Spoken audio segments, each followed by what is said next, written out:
What I'm going to share with you today is actually very different from everything that you've been hearing so far. It's a different school of entrepreneurship, and I think we should pay a little bit of attention to this school also. I'll introduce you to this school of entrepreneurship, which I think is one of the most vibrant schools, and unfortunately, probably one of the most ignored ones. So let me take you to this school. I'll show you a small video of the businesses which are happening all around us. But unfortunately, very often we don't think of them as businesses, we don't think of them as entrepreneurs. So let me walk you through this.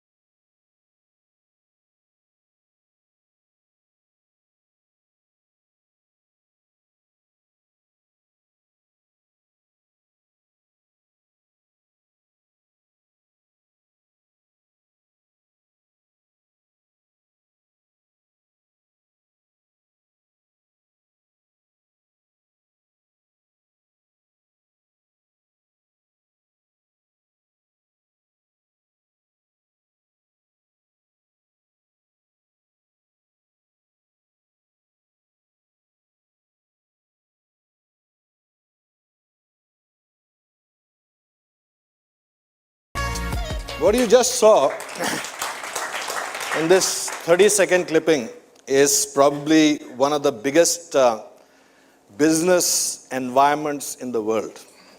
Unfortunately, the organized businesses, the Sensexes, the ASSOCHAMs, the FICCIs, the various other bodies, classify them as marginalized, unorganized, and informal sectors. I want to take you through about 10-15 minutes and show you how much of injustice we do to this entire business world and how much of bevkufi we do in thinking that they are unorganized, informal, or marginalized. Let me take you step by step and show you that in every metric of business, any metric of business you want to apply, they are exponentially better than many of the businesses that are out there in NASDAQ or Sensex or the top blue chips.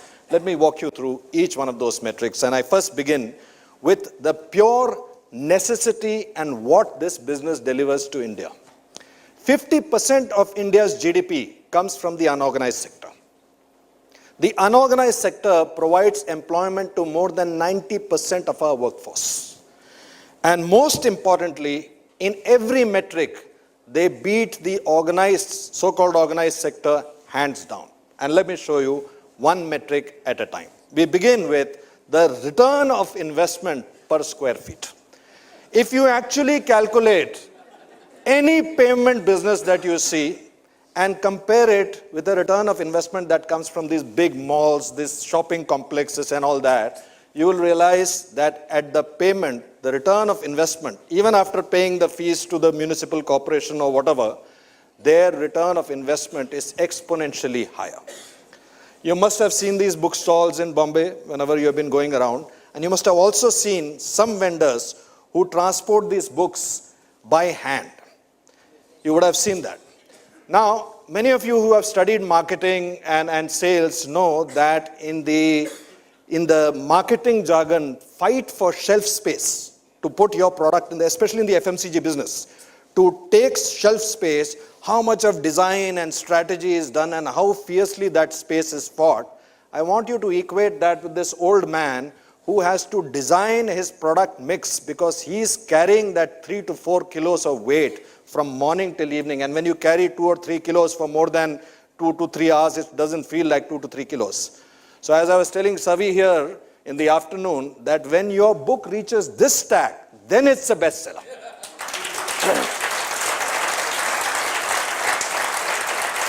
Because it is being testified by the sweat equity of that old man who has to carry it in his hand, and he'll only carry a book which he knows is a bestseller.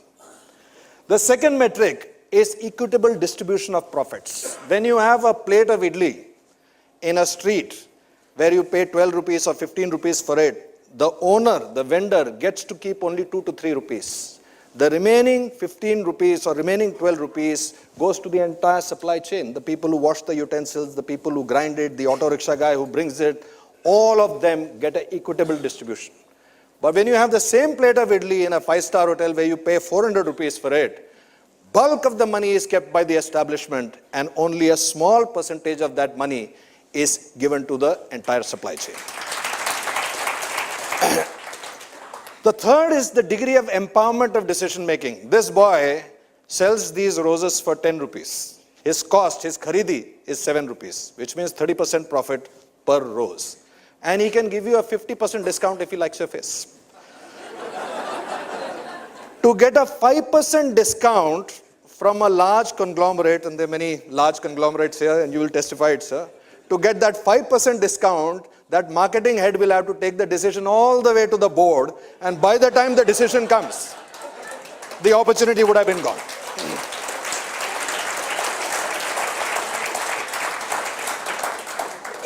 There is more fluidity in the street markets than any one of the businesses that you have seen. You see the street vendor here. Any guesses what he's selling? He's selling for a festival. Which festival is that? Holi. So this person and millions of street vendors like him, he can't sell Holi products throughout the year. He will sell it for about 2 to 3 weeks. Then he has to change to Ganpati. Then he has to change for Christmas. Then he has to change for some other festival. He has to change his entire supply line. He has to change his pitch. He has to change his product mix. He has to change every market segmentation. Each one of those things changes, and it changes more than 15 to 16 times in 1 year. You must have also heard big corporates trying to do change management. Typically, I'm given to understand by management gurus that it takes them anywhere between 5 to 7 years to do a change management from one product line to another product line.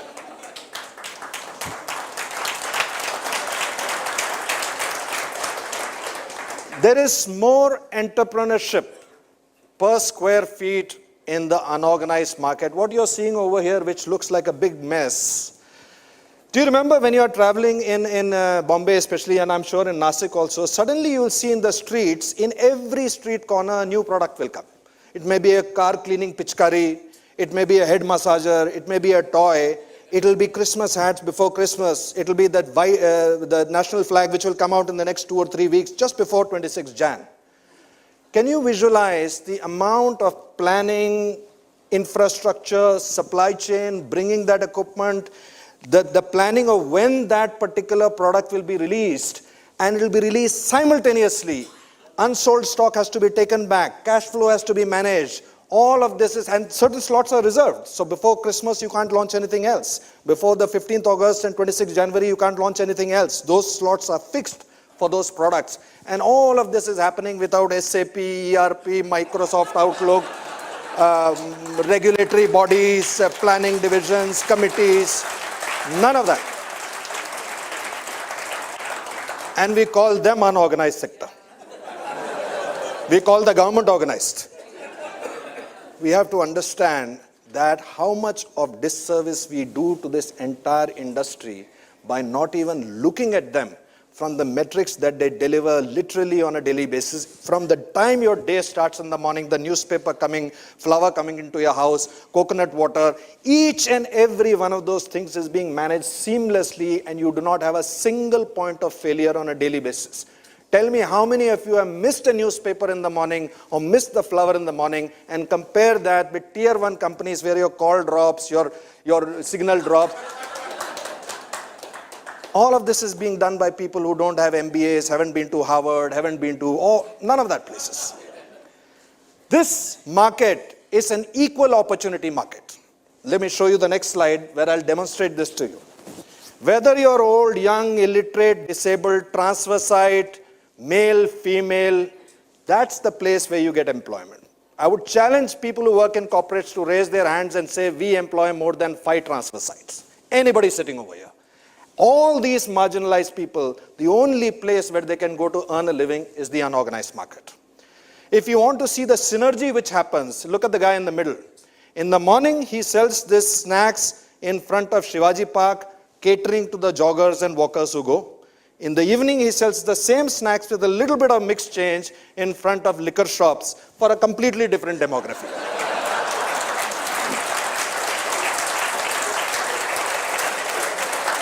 This last man who is standing here, he is from a shop in Fashion Street in Bombay. Some of you may have heard about it.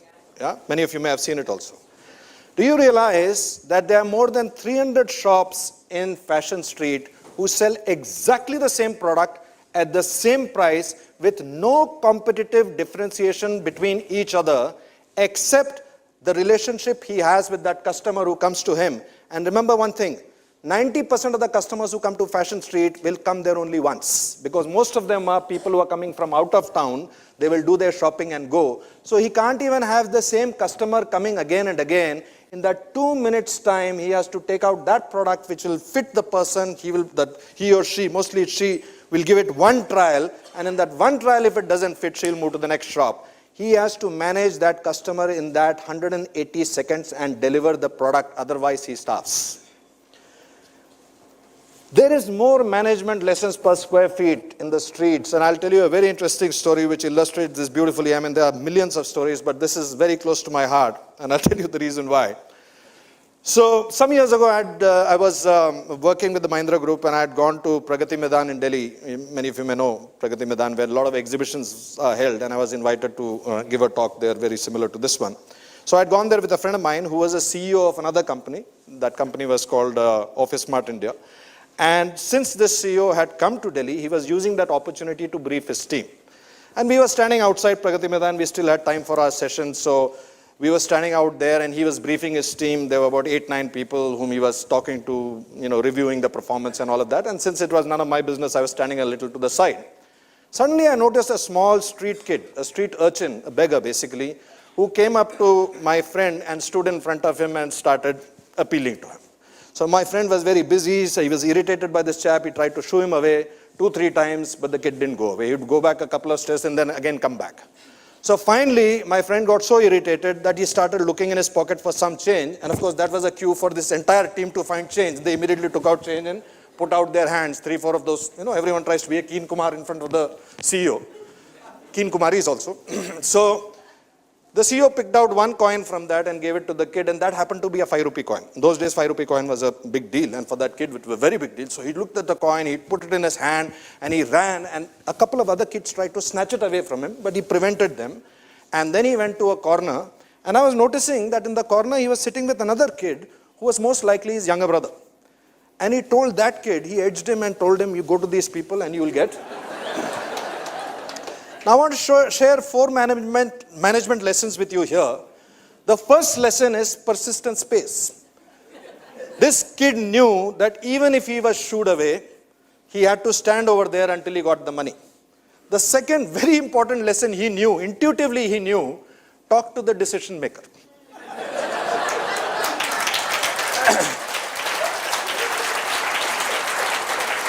Even if it is not the decision maker who actually gave the money. Money came from someone else, but he knew intuitively to talk to the decision maker.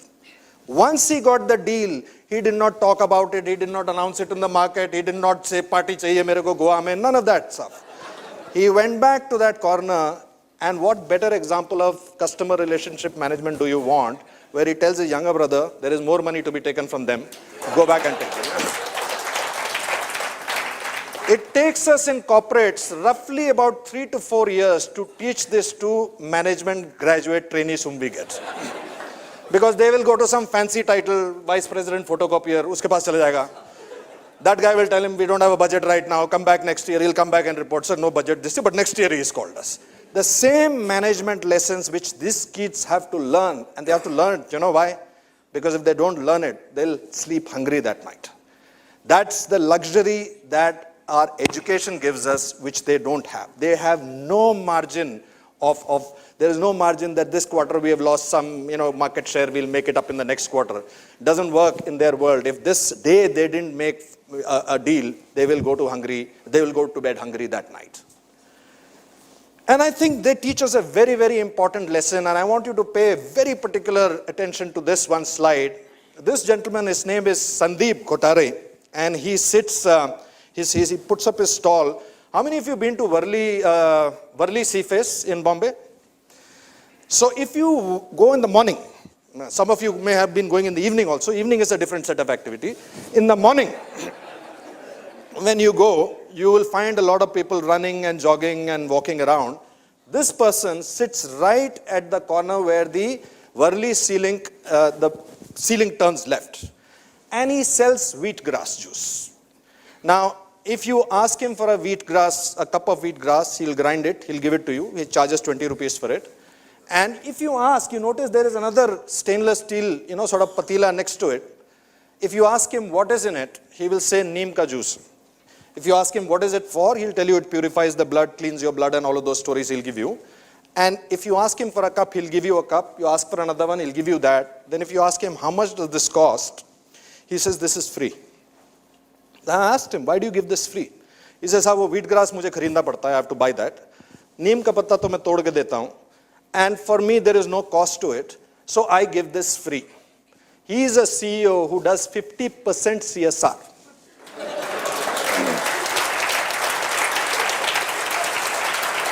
Not the 2% mandated by the government. Actually 50% CSR. And the most important lesson you can learn from the CEO is the lesson of having enough. The only way you can define your appetite for enough is to have another source of revenue and not choosing to exercise it. That is the definition of enough.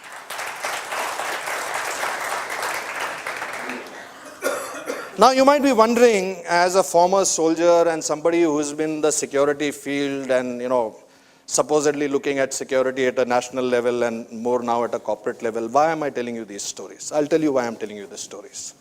This is India's biggest strategic risk. We are pumping out close to 1 million young people into the job market every month. They are coming in, they're not finding the jobs, they're not finding the aspirational jobs, and this is not going to come from India Inc. Let me assure you that.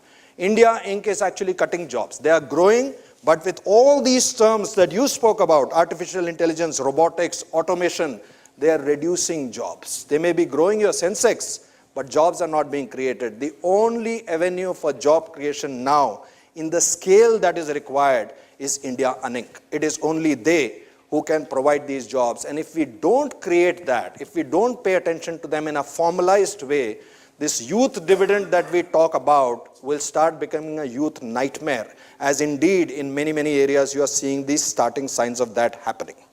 So this is not an anecdotal story I'm telling you which you clap about and go back and tell it to people at home.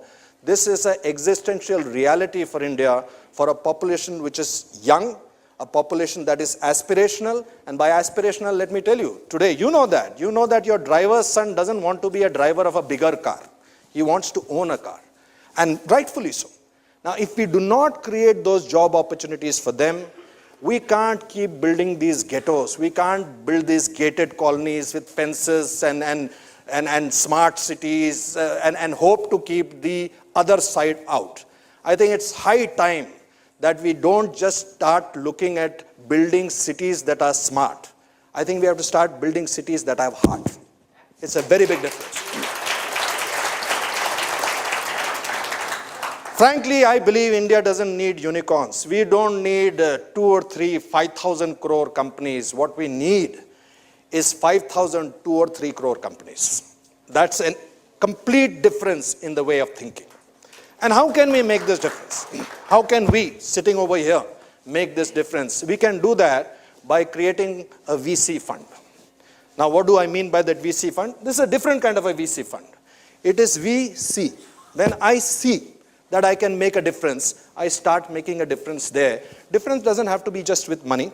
It can be with sweat equity. It can be with passion. It can be with ideas. It can just be by giving a leg up to somebody and create an orbit shift. I'll give you 4 or 5 examples which demonstrate how it can be done, and this is actually happening. So these are actual experiments which are succeeding brilliantly. Let me start with this example, which is very close. You've got one of the architects of that example sitting over here. This is an old lady who sells khakra, and Manish is sitting here who will testify. She is on the way to Tadoba. When you go to this Tadoba Forest Reserve, she has this stall over there, and Manish Pandey, who spoke in the morning to you, social media evangelist, he, on one of his travels there, tasted this khakra, and he told the lady she was selling it for 15 rupees a plate. He told the lady that you can sell this for 30 rupees easily. People will pay happily. This is one of the best khakras that I've eaten. And people who come from Bombay on the way to Tadoba, they'll pay 50, 100 rupees for it. You can easily charge them twice the money. And he said, also you should put up a board. Otherwise, how do people know that this shack sells khakra? So she said, what is a board? I don't know what a board is. So he drew that on a piece of paper. And the next time when he went over there, he found that there was a board that was put up. Not only did he find this board over there with the mobile number, what he also found was a long line of cars. And her income had, the revenue, top line had increased, and obviously, because of the doubling of the price, the bottom line had also increased.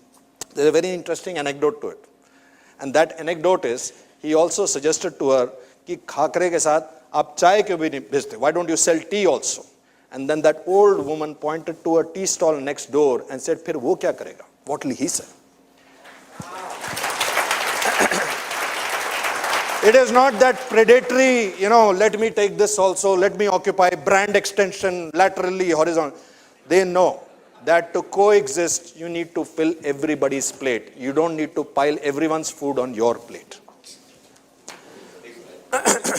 This is another experiment which I don't know why we cannot do. Why can't we get our young kids who are in their adolescent ages and give them a VC fund and tell them, go to the local istri wala, give him a capex of 20,000 rupees, let him get a good iron, let him get a steam iron, teach him how to press silk saris, tell him, train him so that he has a fighting chance against these laundromats which are coming in and killing these industries. They're just exterminating them. All of these small shops, mom and dad shops who existed for 60 years, 70 years, not all of them are able to make the break like we saw some of the entrepreneurs. Most of them are dying, they're being eaten away by these organized sectors, and they're turning into daily wage laborers, and that job is also now reducing. Similarly, I live in Prabhadevi in Bombay, and I have this two worlds right in front of me. One is a world of a tier 1 multinational which sells sandwiches, and their tagline is, we bake our own bread. Suleiman Kaka has been doing it for 48 years. Why can't we send our kids over there, do up the hygiene of that place, teach him how to make this whole grain bread, and of course he can make it. He can make it in half a day. He's been doing it for 48 years. Why can't we teach him how to make those special cakes? Why can't we have our kids acting as marketing consultants, sales consultants, ownership, and actually give these people a fighting chance? It will also teach our kids a lot of things. It will teach them how to handle a P&L. It will teach them how to trust people with money. Once in a while, they lose money. They will learn also that. They will learn that you can't always keep winning. Sometimes you will lose. And the most important lesson they will learn is how people can survive with even 10,000 rupees a month and live happily. And frankly, I believe there are more miracles per square feet in India Inc. than in India Inc. And let me give you this story. It's an amazing story, and those of you who want to learn more about it, you should go to Wellinkar College, which is where this experiment happened. You see this kid over there, his name is Pratimesh. 10 years ago, we did a very bold experiment in Wellinkar. We decided that we are going to take 2 office boys, regular office boys who serve you tea, coffee, bring your newspapers, move files around in the office. Both of the kids were 12th class pass from a night school, and we put them in Wellinkar College along with other MBA students. We assigned 14 mentors to them. And the task given to these 14 mentors was that you have to train these kids in everything that they need to know to be able to pass the MBA with due. No subsidy will be given, no punches will be pulled back. Their marking will be done exactly the same way as everyone else's marking is done. They had to learn English, they had to learn MS Word, Excel. They had to learn Michael Porter's 5 forces in Vada Pav language. They had to understand that. And they did it in 2 years' time. And I kid you not, when they passed out, in that 16 students, 14 mentors and these 2 kids, they came 11th and 13th in merit. They beat their own mentors. And a lot of you might be thinking that these kids are the ones who learned from the mentors. The answer couldn't be further from the truth. When I was studying in Delhi, I studied in a government-aided school, and as part of government aid, even those days, you had certain quota which was kept for the underprivileged children, poor children. And one of my best friends, actually my best friend, he came from a very, very poor family. It was so poor that even in the Delhi winter, he didn't have a sweater, and he pretended that he was not cold. He never brought lunch, and he pretended he was not hungry. Of course, he would take from other people because he was hungry. This boy, once we had gone, like good school kids should do, we bunked school and we went to watch a movie. So when we went to watch a movie, by the time we reached the theater was houseful. Those days, theaters used to go houseful. So when we reached there, and some of the older generation here will know that when movies go houseful, then tickets are sold in black. So there was this 5 rupee ticket being sold at 10 rupees, and by the time we reached there, I saw houseful. I said, buddy, hell, yaar, we missed the movie. I started going, he caught my hand. Hey, wait, 1 minute. Let the movie begin. The movie began. Now this 10 rupee ticket started getting sold for 8 rupees, then for 5 rupees. Now when the movie started, it was being sold for 3 rupees, 2 rupees. Finally, the guys were getting rid of the ticket for 1 rupee each. My friend taught me some incredible lessons. Firstly, he taught me the value of perishable item. Second, he taught me, when it says houseful, there are always tickets. When it says no vacancy, there is always vacancy. When it says no budget, there is always a budget.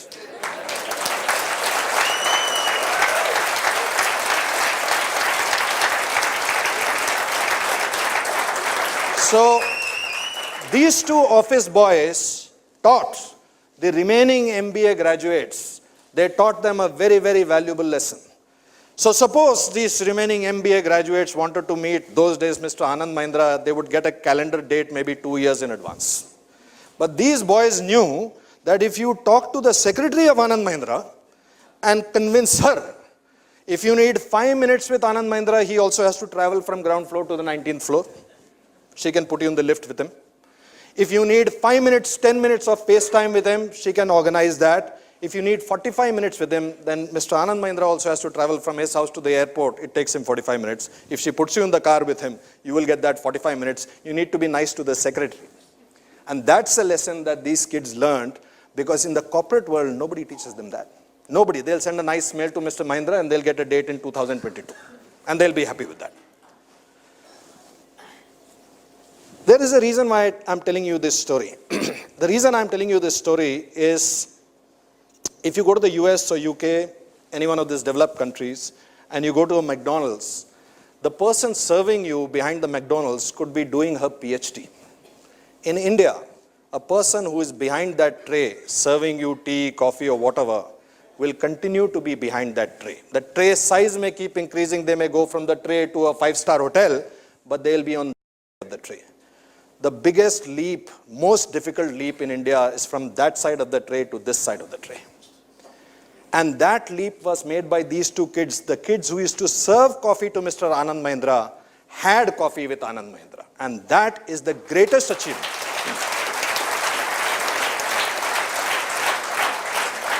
And the miracle doesn't finish there.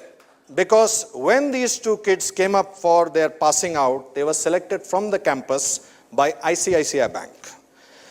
Before, when they were office boys, their monthly salary was 5,000 rupees. At per annum salary of 60,000 rupees, they were not a customer for ICICI, HDFC, automotive loans, no. But the moment they started getting 6 lakhs, they became customers for HDFC housing loan, they became customers for automotive loans, they actually became customers. You actually created a customer base. And what was the cost of doing that? The cost was 0. Because though the college paid them 5,000 rupees stipend, because they had to give the money at home. The home survived on that 5,000 rupees salary that they would get. As soon as they got their first job, not only did they return that money, but they gave another 60,000 so that another kid could be funded and brought in over there. Those of you who are in Thane should visit one of the bank branches there. I'll tell you the name of the branch offline, and you will see Pratimesh sitting over there. He manages a close to 200 crore business today in that branch. He's a branch manager of that bank. And he was an office boy on whom you took a punt. And if you take a punt on them, you will see that their delivery will be exponentially higher. Not incrementally higher, exponentially higher. You create true value. I used to tell B schools also. Most of these tier 1 B schools, they have a filtration process which gets the people who are 98 percentile life to them. 95 to 98 percentile. That's the cutoff these days, right? After 2 years, 100%. So after 2 years, they pass out, value add is 2%. The value add of that huge institution which is funded by the government, subsidized by, who charge an arm and a leg for an MBA, the value add is 2%. But when you take a kid who is down below and bring him up, the value add is 80%. And more importantly, the 14 kids who were mentors, 9 of them went on to head NGOs because they realized that this is where real value lay. They did not go to become some management trainee in a big MNC. They actually decided that if I can do this, we taught them that with any troops you give them, they can turn them into stars. They did not look for CVs which had Ivy League colleges or experience. They said, give me anybody and I'll turn a rough stone into a diamond. Actually, we can be done.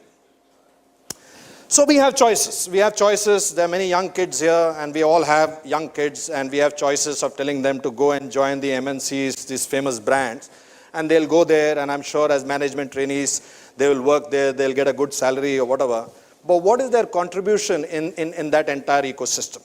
So if you're working for a software company, let's say you're working for Microsoft, and you can proudly tell your parents, you see this Microsoft Word, you see this icon here, this icon's image I made. That's my contribution. There is another way to work, and that way to work is to work with these small companies where you will be interacting directly with the CEO, the CFO, the Chief Technology Officer, the Chief Marketing, is the same guy, by the way, right? And you will have to sell him your idea because that idea costs money. And you will have to convince that person. And if your idea succeeds, you will see an orbit shift happening right there in front of you in a matter of weeks. You don't have to wait for 7 years deployment cycle to see the result of your work. So I think increasingly, we have to start training our next generation to look at these jobs as dignified jobs, as learning schools. Right now, they all keep looking towards the upside, and that upside is crowded. There's only 2 to 3% of India which can go over there. The remaining 98% has to be absorbed somewhere else. And if we don't start teaching our young generation there, it is not about increasing wealth, it's about existential crisis. Last slide I want to share with you, and that is I owe everything I am, I believe, to my alma mater, which is the armed forces. And I genuinely believe that this is one of the most under-leveraged talent pools in India. You may not know this, but close to 40 to 50,000 ex-servicemen come out from the armed forces every year. I'm not that concerned about the officers manage to do well. But think about a Jawan who joins the army at the age of 19 and for 20 to 22 years, 25 years in some cases serves in some of the most harsh places. Let's forget about that. That's part of what they signed up for. But let me tell you another dimension of their life. If an army Jawan is lucky, he will get 2 months of annual leave per year. If he is lucky. Usually they don't get it because of op deployment, but he'll get 2 months of leave every year. Do the math. For 20 years, he will see his family 2 months into 20. And for 10 months of the year, he doesn't even have the privacy of a room. He'll be in a barrack. And he will do that until the age of 40. And at 40, the government of India will chuck him out into the civvy street. And the only job we give them is opening doors, closing doors, checking the bottom of the car. That's the job we give them. But these are the same soldiers who build bridges for you when engineering companies can't build it, who build communication networks when communication networks have failed.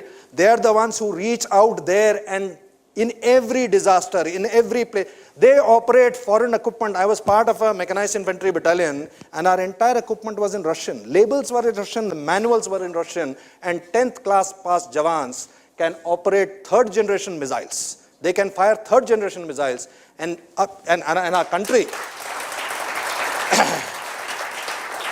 our country trusts them during national disasters. We trust them when we send them to United Nations to represent us in peacekeeping. We trust them to rehabilitate entire communities which have been flattened by earthquakes in Latur or floods in Punjab or landslide in Himachal Pradesh. But somehow our corporate India doesn't seem to be able to trust them with even a small business role or a small entrepreneurship role.